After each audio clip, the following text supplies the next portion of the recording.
ആകാശവാണി. നമസ്കാരം. വാർത്തകൾ വായിക്കുന്നത് അശ്വതി.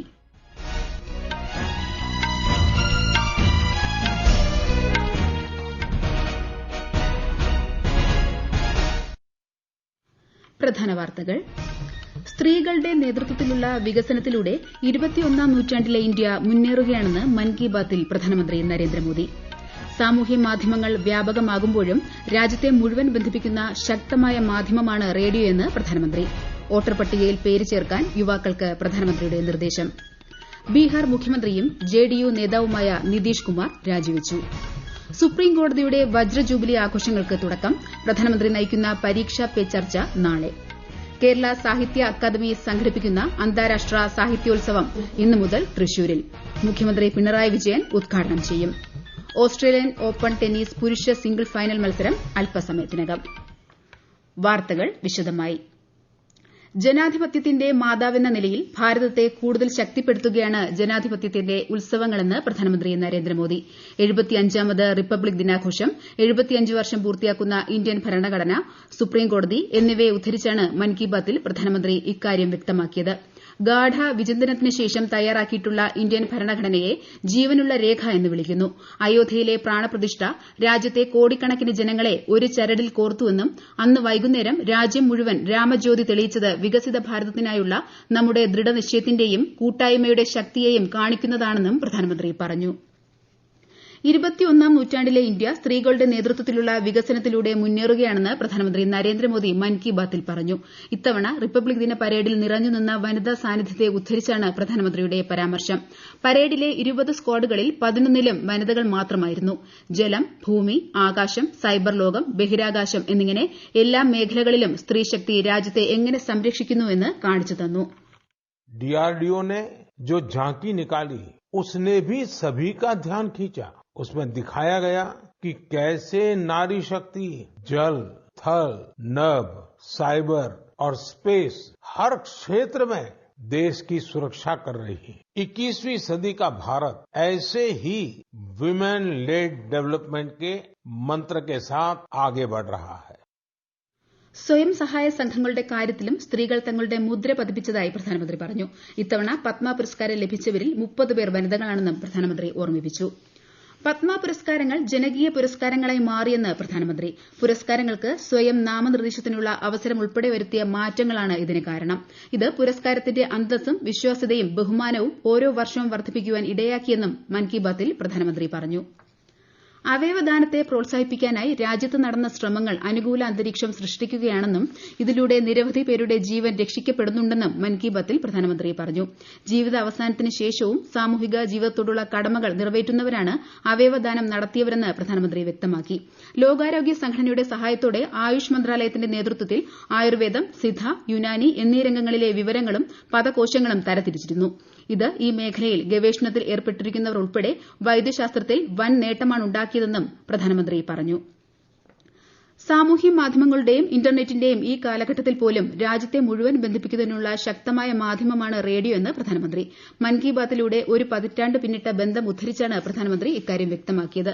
ഛത്തീസ്ഗഡിൽ കഴിഞ്ഞ 7 വർഷമായി റേഡിയോയിൽ പ്രക്ഷേപണം ചെയ്യുന്ന ഹമർ ഹാത്തി ഹമർ ഗോഠ് എന്ന ജനപ്രിയ പരിപാടിയെ പ്രധാനമന്ത്രി ഉദാഹരണമായി ചൂണ്ടിക്കാട്ടി. मन की बात के जरिए हमारा और आपका जो रिश्ता बना है वो 1 दशक पुराना हो चुका है. सोशल मीडिया और इंटरनेट के इस दौर में भी रेडियो पूरे देश को जोड़ने का एक सशक्त माध्यम है. रेडियो की ताकत कितना बदलाव ला सकती है, इसकी एक अनूठी मिसाल छत्तीसगढ़ में देखने को मिल रही है. बीते करीब 7 वर्षों से यहाँ रेडियो पर एक लोकप्रिय कार्यक्रम का प्रसारण हो रहा है जिसका नाम है हमर हाथी हमर गोठ. യുവ വോട്ടർമാരോട് വോട്ടർ പട്ടികയിൽ പേര് ചേർക്കാൻ നിർദ്ദേശിച്ച പ്രധാനമന്ത്രി. ഒരു വോട്ടിന് രാജ്യത്തിന്റെ ഭാഗധേയം മാറ്റാനും രാജ്യത്തിന്റെ ഭാഗധേയം നിർമ്മിക്കാനും കഴിയുമെന്ന് പ്രധാനമന്ത്രി യുവാക്കളെ ഓർമ്മിപ്പിച്ചു. ലോകത്ത് പല രാജ്യങ്ങളിലും വോട്ടിംഗ് ശതമാനം കുറയുമ്പോൾ ഭാരതത്തിൽ വോട്ടിംഗ് ശതമാനം വർദ്ധിക്കുന്നത് രാജ്യത്തിന് ആവേശം പകരുന്ന കാര്യമാണ്. ഇന്ന് രാജ്യത്ത് ഏകദേശം 96 കോടി വോട്ടർമാരുണ്ടെന്നും ഇത് അമേരിക്കയിലെ മൊത്തം ജനസംഖ്യയുടെ 3 ഇരട്ടിയാണെന്നും മാത്രമല്ല ഇത് യൂറോപ്പിലെ മൊത്തം ജനസംഖ്യയുടെ 1.5 ഇരട്ടിയാണെന്നും മൻ കി ബാത്തിലൂടെ പ്രധാനമന്ത്രി വ്യക്തമാക്കി. मैं मन की बात के माध्यम से अपने फर्स्ट टाइम वोटर्स को कहूंगा कि वो वोटर लिस्ट में अपना नाम जरूर जुड़वाएं। नेशनल वोटर सर्विस पोर्टल और वोटर हेल्पलाइन ऐप के जरिए वो इसे आसानी से ऑनलाइन पूरा कर सकते हैं। आप ये हमेशा याद रखें कि आपका एक वोट देश का भाग्य बदल सकता है, देश का भाग्य बना सकता है। രാജ്യത്ത് ജനാധിപത്യ മൂല്യങ്ങൾ ശക്തിപ്പെടുത്തുന്നതിന് നിരന്തര ശ്രമങ്ങൾ നടത്തുന്ന തെരഞ്ഞെടുപ്പ് കമ്മീഷനെ പ്രധാനമന്ത്രി അഭിനന്ദിച്ചു. രാജ്യത്തിന്റെ കായിക ലോകം അനുദിനം പുതിയ ഉയരങ്ങൾ കീഴടക്കുകയാണെന്നും ഇതിനുള്ള അവസരങ്ങൾ സൃഷ്ടിക്കപ്പെടുന്നുണ്ടെന്നും പ്രധാനമന്ത്രി പറഞ്ഞു. നാളെ 11 മണിക്കുള്ള പരീക്ഷാ പേ ചർച്ചയ്ക്കായി കാത്തിരിക്കുകയാണെന്ന് പറഞ്ഞ പ്രധാനമന്ത്രി ഈ പരിപാടി പരീക്ഷയുമായി ബന്ധപ്പെട്ട് വിവിധ വിഷയങ്ങൾ സംവദിക്കാനുള്ള വേദിയായി മാറിയെന്നും വ്യക്തമാക്കി. Lala Lajpat Rai, field marshal KM Cariappa എന്നീ മഹത് വ്യക്തിത്വങ്ങളെ ഓർക്കേണ്ട ദിനമാണ് ഇന്നെന്നും പ്രധാനമന്ത്രി ഓർമ്മിപ്പിച്ചു. ഫെബ്രുവരിയിൽ വീണ്ടും മൻ കി ബാത്തിലൂടെ സംസാരിക്കാമെന്നും പ്രധാനമന്ത്രി പറഞ്ഞു. ബീഹാർ മുഖ്യമന്ത്രിയും JDU നേതാവുമായ നിതീഷ് കുമാർ രാജിവച്ചു. ഗവർണർ രാജേന്ദ്ര വിശ്വനാഥ് ആൾക്കറിനെ കണ്ടാണ് രാജി സമർപ്പിച്ചത്. നേരത്തെ തലസ്ഥാനമായ പട്നയിൽ നിതീഷ് കുമാറിന്റെ അധ്യക്ഷതയിൽ JDU MLAമാരുടെ യോഗം ചേർന്നിരുന്നു. സംസ്ഥാനത്തെ രാഷ്ട്രീയ സ്ഥിതിഗതികൾ യോഗം ചർച്ച ചെയ്തു. പുതിയ സർക്കാരിന്റെ സത്യപ്രതിജ്ഞ വൈകിട്ട് 4 മണിക്ക് ഉണ്ടാകുമെന്നാണ് സൂചന. ഈ വാർത്തകൾ ആകാശവാണിയിൽ നിന്ന്. സുപ്രീം കോടതിയുടെ വജ്ര ജൂബിലി ആഘോഷങ്ങൾക്ക് തുടക്കം കുറിക്കുന്ന പരിപാടിയിൽ പ്രധാനമന്ത്രി നരേന്ദ്രമോദി ഇപ്പോൾ പങ്കെടുക്കുന്നു. ചീഫ് ജസ്റ്റിസ് DY ചന്ദ്രചൂഡും പരിപാടിയിൽ പങ്കെടുക്കുന്നുണ്ട്. പൌര കേന്ദ്രീകൃതമായ വിവിധ സാങ്കേതിക സംരംഭങ്ങൾക്കും പരിപാടിയിൽ പ്രധാനമന്ത്രി തുടക്കമിടും. ഡിജിറ്റൽ രൂപത്തിലാക്കിയ സുപ്രീം കോടതി റിപ്പോർട്ടുകൾ, സുപ്രീം കോടതിയുടെ പുതിയ വെബ്സൈറ്റ് എന്നിവ ഇതിൽ ഉൾപ്പെടുന്നു. ഇതോടെ 1950 മുതൽ സുപ്രീം കോടതിയുടെ വിവരങ്ങൾ ഉൾക്കൊള്ളുന്ന 519 വാല്യങ്ങളും കോടതി വിധികളും സൌജന്യമായി ഇലക്ട്രോണിക് ഫോർമാറ്റിൽ ലഭ്യമാകും. പ്രധാനമന്ത്രി നരേന്ദ്രമോദി നയിക്കുന്ന പരീക്ഷാ പേ ചർച്ച നാളെ ന്യൂഡൽഹിയിലെ ഭാരത് മണ്ഡപത്തിലാണ് പരിപാടി.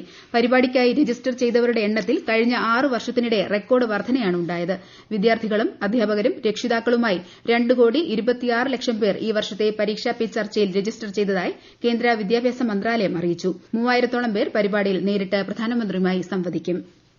കേരള സാഹിത്യ അക്കാദമി സംഘടിപ്പിക്കുന്ന 7 ദിവസത്തെ അന്താരാഷ്ട്ര സാഹിത്യോത്സവത്തിന് ഇന്ന് തൃശൂരിൽ തുടക്കമാകും. മുഖ്യമന്ത്രി പിണറായി വിജയൻ സാഹിത്യോത്സവം ഓൺലൈനിൽ ഉദ്ഘാടനം ചെയ്യും. സാറ ജോസഫ് പതാക ഉയർത്തും. ചടങ്ങിൽ MT വാസുദേവൻ നായർ, അശോക് വാജ്പേയി എന്നിവർ വിശിഷ്ടാതിഥികളായി പങ്കെടുക്കും. ഹൈദരാബാദ് ക്രിക്കറ്റ് ടെസ്റ്റിൽ ഇന്ത്യയ്ക്കെതിരെ ഇംഗ്ലണ്ടിന് 230 റൺസിന്റെ ലീഡ്. 4ാം ദിനം കളി ആരംഭിക്കുമ്പോൾ ഇംഗ്ലണ്ട് 2ാം ഇന്നിംഗ്സിൽ 6 വിക്കറ്റ് നഷ്ടത്തിൽ 316 റൺസ് എന്ന നിലയിലായിരുന്നു. 420 റൺസ് നേടുന്നതിനിടെ ഇംഗ്ലണ്ടിന്റെ കളിക്കാർ എല്ലാം പുറത്തായി. ഇന്ത്യയുടെ ആദ്യ ഇന്നിംഗ്സ് 436 റൺസിൽ അവസാനിച്ചിരുന്നു. 2ാം ഇന്നിംഗ്സ് മറുപടി ബാറ്റിംഗിനിറങ്ങിയ ഇന്ത്യ ഒടുവിൽ വിവരം ലഭിക്കുമ്പോൾ 2 വിക്കറ്റ് നഷ്ടത്തിൽ 43 റൺസ് എന്ന നിലയിലാണ്. ഇന്ന് നടക്കുന്ന ഓസ്ട്രേലിയൻ ഓപ്പൺ ടെന്നീസ് പുരുഷ സിംഗിൾ ഫൈനലിൽ 3ാം സീഡ് ഡാനിൽ മെദ്വദേവ് ഇറ്റാലിയൻ താരം യാനിക് സിനറയെ നേരിടും. ഉച്ചയ്ക്ക് 2 മണിക്ക് മത്സരം ആരംഭിക്കും. ഉപരാഷ്ട്രപതി ജഗദീപ് ധൻഖറിന്റെ 2 ദിവസത്തെ മഹാരാഷ്ട്ര, തമിഴ്നാട് സന്ദർശനത്തിന് ഇന്ന് തുടക്കം. ഇന്ന് മുംബൈയിൽ മഹാരാഷ്ട്ര നിയമസഭയിൽ ആരംഭിച്ച പ്രിസൈഡിംഗ് ഓഫീസർമാരുടെ 84ാമത് സമ്മേളനത്തിന്റെ സമാപന യോഗത്തിൽ ഉപരാഷ്ട്രപതി പങ്കെടുക്കും. രാജ്യത്തെ ഉന്നത വിദ്യാഭ്യാസ സ്ഥാപനങ്ങളുടെ റാങ്കിംഗ്, നിശ്ചിത കാലയളവിനുള്ള ഗുണനിലവാര അവലോകനം, അനുമതി തുടങ്ങിയവ സംബന്ധിച്ച പരിഷ്കരണ നിർദ്ദേശങ്ങൾക്ക് കേന്ദ്ര വിദ്യാഭ്യാസ മന്ത്രി ധർമ്മേന്ദ്ര പ്രധാൻ അംഗീകാരം നൽകി. നിലവിലെ ഗ്രേഡിംഗ് സമ്പ്രദായത്തിന് പകരം ബൈനറി അക്രഡിറ്റേഷൻ നടപ്പിലാക്കുക, ഒരു രാജ്യം ഒരു ഡാറ്റ പ്ലാറ്റ്ഫോം സംവിധാനം സജ്ജമാക്കുക തുടങ്ങിയവ നിർദ്ദേശങ്ങളിൽ ഉൾപ്പെടുന്നു. യമനിലെ ചെങ്കടൽ തുറമുഖ നഗരമായ ഹൊദൈദയിലെ ഹൂതികളുടെ കേന്ദ്രങ്ങളിൽ അമേരിക്കൻ ബ്രിട്ടീഷ് നാവിക സഖ്യം ആക്രമണം നടത്തി. കഴിഞ്ഞ ദിവസം ഗൾഫ് ഓഫ് എയ്ഡനിൽ ബ്രിട്ടീഷ് എണ്ണക്കപ്പലിന് നേരെയുണ്ടായ മിസൈൽ ആക്രമണത്തിന്റെ ഉത്തരവാദിത്തം ഹൂതികൾ ഏറ്റെടുത്ത് ഏതാനും മണിക്കൂറുകൾക്ക് ശേഷമാണ് പ്രത്യാക്രമണം. ലോക്സഭാ തെരഞ്ഞെടുപ്പിന് മുന്നോടിയായി BJP വിവിധ സംസ്ഥാനങ്ങളിൽ ഇലക്ഷൻ ഇൻചാർജുമാരെ നിയോഗിച്ചു. Party vice president Baijayant Jay പാണ്ഡയ്ക്ക് ഉത്തർപ്രദേശിന്റെയും Tripura മുൻ മുഖ്യമന്ത്രി ബിപ്ലബ് കുമാർ ദേബിന് ഹരിയാനയുടെയും ചുമതല നൽകി. മുൻ കേന്ദ്രമന്ത്രി പ്രകാശ് ജാവ്ദേക്കറിനാണ് കേരളത്തിന്റെ ചുമതല. പാർട്ടി ദേശീയ അധ്യക്ഷൻ JP നദ്ദ ഇന്നലെയാണ് ഇലക്ഷൻ ഇൻചാർജുമാരെ നിയോഗിച്ചത്. റോഡ് സുരക്ഷ ഉറപ്പാക്കാനും അപകടങ്ങൾ കുറയ്ക്കാനും പ്രത്യേക സേനാ വിഭാഗം രൂപീകരിച്ച് പഞ്ചാബ് സർക്കാർ. സഡക് സുരക്ഷ ഫോഴ്സ് എന്ന് പേരിട്ടിരിക്കുന്ന സേനയുടെ ഫ്ളാഗ് ഓഫ് ഇന്നലെ മുഖ്യമന്ത്രി ഭഗവത് സിംഗ് മാൻ നിർവഹിച്ചു. പ്രധാന വാർത്തകൾ വീണ്ടും. സ്ത്രീകളുടെ നേതൃത്വത്തിലുള്ള വികസനത്തിലൂടെ 21ാം നൂറ്റാണ്ടിലെ ഇന്ത്യ മുന്നേറുകയാണെന്ന് മൻ കി ബാത്തിൽ പ്രധാനമന്ത്രി നരേന്ദ്രമോദി. സാമൂഹ്യ മാധ്യമങ്ങൾ വ്യാപകമാകുമ്പോഴും രാജ്യത്തെ മുഴുവൻ ബന്ധിപ്പിക്കുന്ന ശക്തമായ മാധ്യമമാണ് റേഡിയോ എന്ന് പ്രധാനമന്ത്രി. വോട്ടർ പട്ടികയിൽ പേര് ചേർക്കാൻ യുവാക്കൾക്ക് പ്രധാനമന്ത്രിയുടെ നിർദ്ദേശം. ബീഹാർ മുഖ്യമന്ത്രിയും JDU നേതാവുമായ നിതീഷ് കുമാർ രാജിവച്ചു. സുപ്രീംകോടതിയുടെ വജ്ര ജൂബിലി ആഘോഷങ്ങൾക്ക് തുടക്കം. പ്രധാനമന്ത്രി നയിക്കുന്ന പരീക്ഷാ പേ ചർച്ച നാളെ. കേരള സാഹിത്യ അക്കാദമി സംഘടിപ്പിക്കുന്ന അന്താരാഷ്ട്ര സാഹിത്യോത്സവം ഇന്ന് മുതൽ തൃശൂരിൽ. മുഖ്യമന്ത്രി പിണറായി വിജയൻ ഉദ്ഘാടനം ചെയ്യും. ഓസ്ട്രേലിയൻ ഓപ്പൺ ടെന്നീസ് പുരുഷ സിംഗിൾ ഫൈനൽ മത്സരം അല്പസമയത്തിനകം. വാർത്തകൾ കഴിഞ്ഞു. അടുത്ത വാർത്താപ്രക്ഷേപണം വൈകിട്ട് 6:30.